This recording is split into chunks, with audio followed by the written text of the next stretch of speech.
Telangana municipal ఎన్నికల ఫలితాలు చిత్ర విచిత్రమైన సమీకరణాలకు తెరలేపాయి.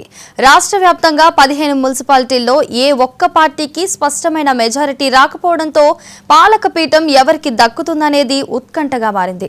ముఖ్యంగా ఆదిలాబాద్, రాయకల్, మెట్పల్లిలో బీజేపీ సింగిల్ లార్జెస్ట్ పార్టీగా నిలిచినప్పటికీ అధికారం చేపట్టేందుకు అవసరమైన మ్యాజిక్ ఫిగర్ దక్కలేదు. ఇదే పరిస్థితి గద్వాల, కామిరెడ్డి, అలియాబాద్లో కాంగ్రెస్ కు ఎదురైంది. జమ్మికుంట, ఆసిఫాబాద్, కాగజ్ నగర్, మెదక్లలో బీఆర్ఎస్ అతిపెద్ద పార్టీగా అవతరించినా ఒంటరిగా పీఠం దక్కించుకోలేకపోతోంది.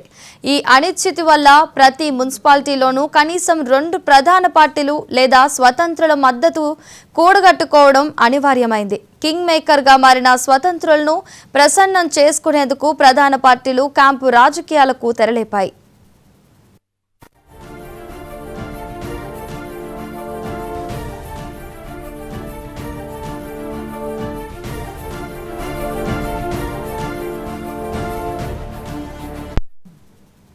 మున్సిపల్ చైర్మన్ పదవి కోసం పార్టీలు తమ సిద్ధాంతాలను పక్కన పెట్టి దోస్తీకి సిద్ధమవుతున్నాయి.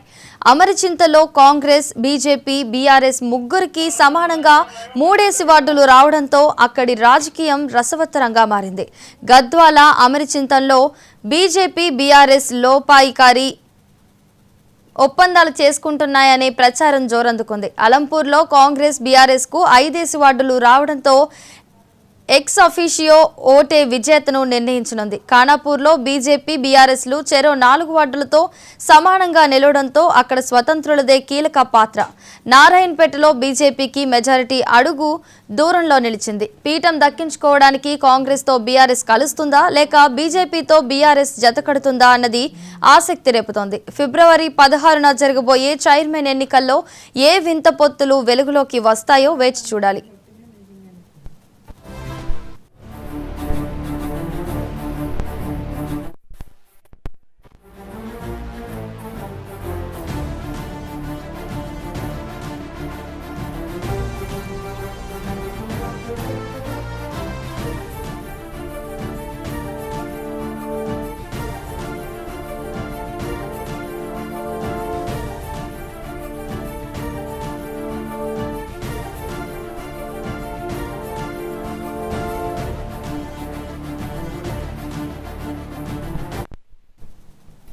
తెలంగాణ మున్సిపల్ ఎన్నికల ఫలితాలు చిత్ర విచిత్రమైన సమీకరణాలకు తెరలేపాయి. రాష్ట్ర వ్యాప్తంగా 15 మున్సిపాలిటీల్లో ఏ ఒక్క పార్టీకి స్పష్టమైన మెజారిటీ రాకపోవడంతో పాలకపీఠం ఎవరికి దక్కుతుందనేది ఉత్కంఠగా మారింది. ముఖ్యంగా ఆదిలాబాద్, రాయకల్, మెట్పల్లిలో బీజేపీ సింగిల్ లార్జెస్ట్ పార్టీగా నిలిచినప్పటికీ అధికారం చేపట్టేందుకు అవసరమైన మ్యాజిక్ ఫిగర్ దక్కలేదు. ఇదే పరిస్థితి గద్వాల, కామిరెడ్డి, అలియాబాద్లలో కాంగ్రెస్ కు ఎదురైంది.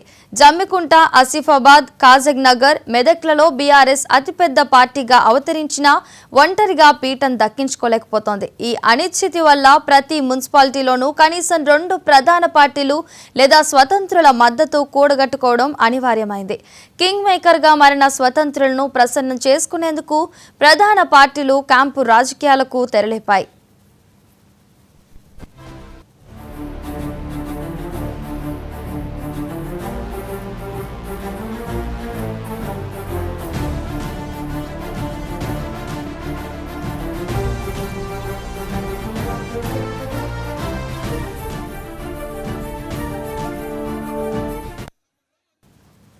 మున్సిపల్ చైర్మన్ పదవి కోసం పార్టీలు తమ సిద్ధాంతాలను పక్కన పెట్టి దోస్తీకి సిద్ధమవుతున్నాయి. అమరచింతల్లో కాంగ్రెస్, బీజేపీ, బీఆర్ఎస్ ముగ్గురికి సమానంగా 3 వార్డులు రావడంతో అక్కడ రాజకీయం రసవత్తరంగా మారింది. గద్వాల, అమరచింతల్లో బీజేపీ, బీఆర్ఎస్ లోపాయికారి ఒప్పందాలు చేసుకుంటాయనే ప్రచారం జోరందుకుంది.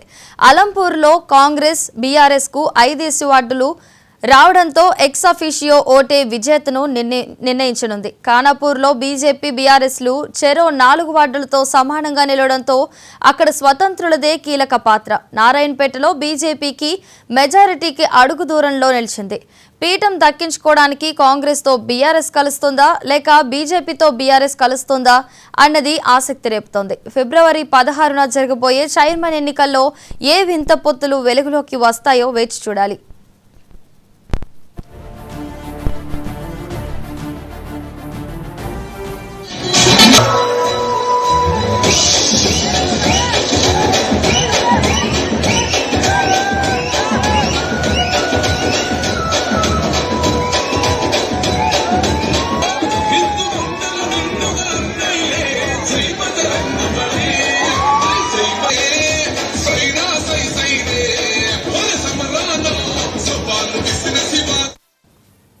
తెలంగాణ మున్సిపల్ ఎన్నికల ఫలితాలు చిత్ర విచిత్రమైన సమీకరణాలకు తెరలేపాయి. ఇదే అంశానికి సంబంధించి మరింత సమాచారాన్ని తెలంగాణ బ్యూరో చీఫ్ సుధాకర్ అందిస్తారు.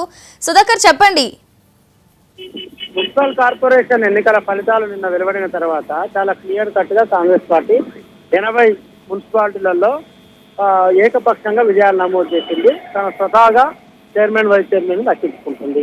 ఇంకా 18 సంబంధించి హంగు ఏర్పడే అవకాశం ఉంది. హంగు ఏర్పడే దగ్గర కూడా హంగు ఏర్పడిన స్థానాల మున్సిపాలిటీకి అన్నింటికి కూడా కైవసం చేసేందుకు కాంగ్రెస్ పార్టీ పావులు కలుస్తుంది. అక్కడ నిర్ణయాత్మక శక్తిగా ఉన్న ఇండిపెండెంట్ వార్డు సభ్యులు కావచ్చు, లేకుంటే సిపిఐ కావచ్చు, సిపిఎం కావచ్చు, లేదంటే భారతీయ జనతా పార్టీ కావచ్చు, ఇలాంటి వార్డు సభ్యులందరినీ కూడా తమ వైపు తీసుకునేందుకు, తమ వైపు లాక్కునేందుకు కాంగ్రెస్ పార్టీ ప్రయత్నిస్తుంటే బీఆర్ఎస్ కూడా అదే రకమైన ఎఫర్ట్స్ పెడుతుంది. హంగు ఏర్పడిన చోట కూడా ఖచ్చితంగా గెలవాలనేది కాంగ్రెస్ పార్టీ అధిష్టానం ఆదేశాలు ఉన్నాయి. అందుకు అనుగుణంగా ఆ ప్రాంతంలో ఉన్న ఎమ్మెల్యేలు కానీ, లేకుంటే నియోజకవర్గ ఇన్ఛార్జీలు కానీ, మంత్రులు కానీ పూర్తి స్థాయిలో ఎఫర్ట్స్ పెడుతున్నారు. అందుకు అనుగుణంగా సక్సెస్ అయ్యే అవకాశాలు కూడా కనిపిస్తున్నాయి.